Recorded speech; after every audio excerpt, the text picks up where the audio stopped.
Coverage you can count on at 6 starts now. I rounded the corner and saw the guy laying there in the pool of blood. First at 6, a shooting at an Horry County gas station left 2 people dead and a gas station employee injured. Good evening, I'm Adriana Lawrence. The Horry County Coroner's Office says Christina Hammers and Bruce Taylor died at the scene. News 13's Morgan Baker is live in the newsroom. And Morgan, you spoke with a man who walked into the gas station just after the shooting happened last night. Adriana, Randy Smith told me he stopped at the gas station after work to get a drink when he says he saw a woman running out of the store. He says he didn't think much of it until he went inside. I heard like hello, and then next thing I know, he was like, "Someone help me, I've been shot." Smith says after hearing the employee behind the counter call for help, he rounded the corner and saw a man lying in a pool of blood. When I saw the dead guy, like, oh crap, like somebody else could be in here.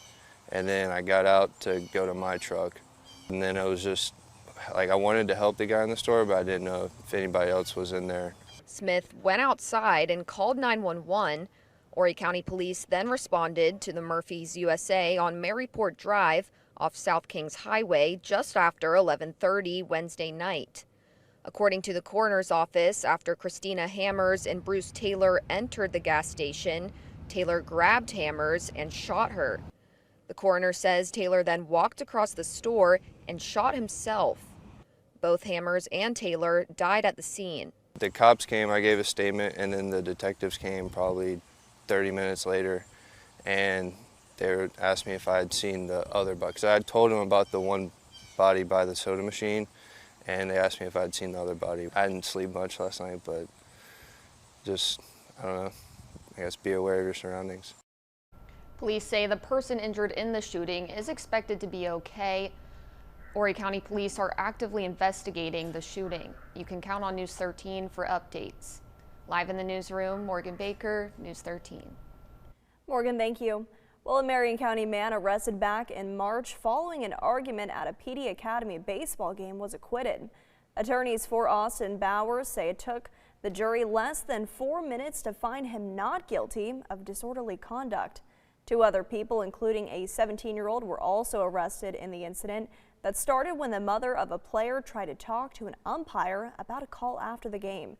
Sheriff's Deputy George Page is accused of putting the 17-year-old in a headlock during the incident. You'll find all of our coverage on this story at WBTW.com. The Florence County Sheriff's Office arrested 5 people in connection with what it calls an employee theft ring. Jessica Purvis, Tamika Rogers, Imani Rogers, Yasher Grace, and Jaquana Davis are all charged with breach of trust with fraudulent intent. The Sheriff's Office worked with QVC Security on the case. Authorities say the former employees are accused of issuing nearly $60,000 in refund credits for items that were not returned. Coker University is looking to expand its nursing program. The school says the facility would help with its own growth, with the potential to help the area's economic growth. News 13's Eric Cooper was on the campus today to find out about the multi-million-dollar proposal presented to Darlington County leaders. Officials here at Coker say the proposed $6.5 million facility will provide much-needed space for their nursing program, while also helping to combat health disparities in the area and while providing an economic impact to Darlington County. It helps employees, the citizens of the PD region, and help their economic mobility in a positive trajectory. It's critical to this region that we get degrees in hands and caps on heads for the people here. Kat Davis with Coker says the goal is to have students who earn their degrees stay in the area to help with health disparities like behavioral health and specialized clinical care. Officials say they offer programs like Bachelors of Science in Nursing, Masters of Science, and Doctors of Nursing. Dr. Harder, our president, has presented this both to the county council and our city council. It is a part of our strategic plan in bringing the needed workforce to the PD region. So being able to get in front of the county and the city councils was very important. We've received positive feedback from both the councils, and we plan to continue to have those conversations. Eileen Klang is the Dean of the College of Health Professions. She says the semester alone, enrollment across the nursing program is at 179 students, and interest in the program exceeded more than 1,700. And the plans are to bring advanced simulation capabilities, advanced technology, VR technology, to expand behavioral health simulation, to expand advanced practice nursing program. One recurring theme keeps coming up, and it's the need for behavioral health services in our area. We're in a behavioral health service desert, but we have great need.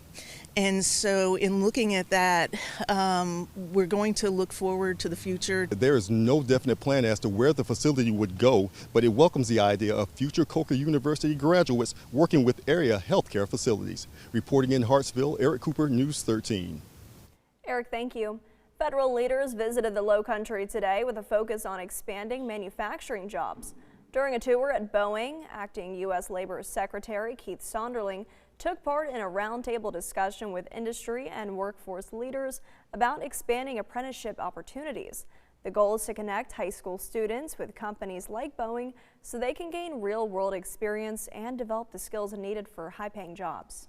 President Trump, in his first 100 days, signed an executive order on getting to 1 million registered apprentices. So can you do 1 million for us? We can't quite get to 1 million, but we're gonna burn down that. And that's what this MOU does today. You know, Boeing is committed to doubling their amount of registered apprenticeships, and in return, the Department of Labor is going to be there along the way, offering all of our resources, offering not only developing the programs, but where the labor market is going.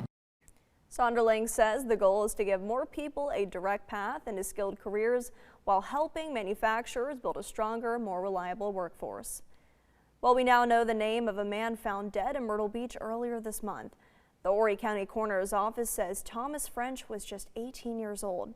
We first told you last night Myrtle Beach police said his body was identified thanks to the public's help. His body was found back on August 8th near Highway 501 between Canal and Cedar Streets. Authorities say French was moving from Florida to Boston, but did not say why he was in Myrtle Beach. Officials say a cause of death has not been determined. A Laurinburg man convicted of murdering 2 Fort Bragg soldiers will spend the rest of his life in prison. Federal prosecutors say back in December 2020, Kenneth Quick shot and killed an active duty soldier after making a deal to buy cocaine from him. Officials say a former soldier who provided the drugs was also there. Quick is accused of forcing the former soldier to help him get rid of the body, then shot and killed him when their car got stuck. Quick then shot and killed a third person during another drug deal 2 months later.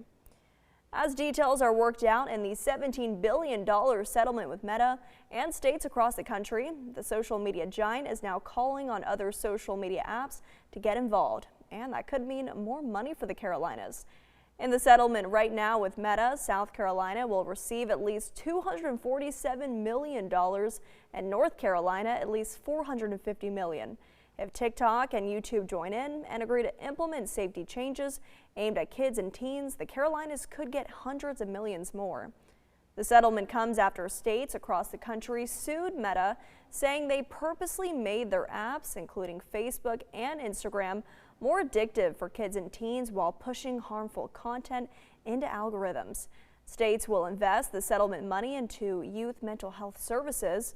Meta will also add safety changes, including scrolling limits, hidden like counts, and a ban on so-called beauty features. Meta's chief legal officer now wants other social media apps to follow their lead.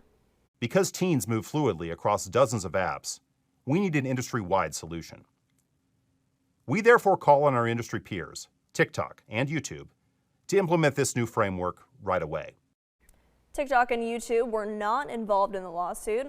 They have not indicated whether they're also considering these changes. Well, country music fans have a reason to jump on the internet. The 24-hour early access ticket pre-sale for the 2027 Carolina Country Music Fest is now live. Fans have an opportunity to secure their spot on the beach for as little as $19 down for a limited time. The sale will end at 10 tomorrow morning. CCMF returns to the Myrtle Beach Boardwalk June 10th through the 13th.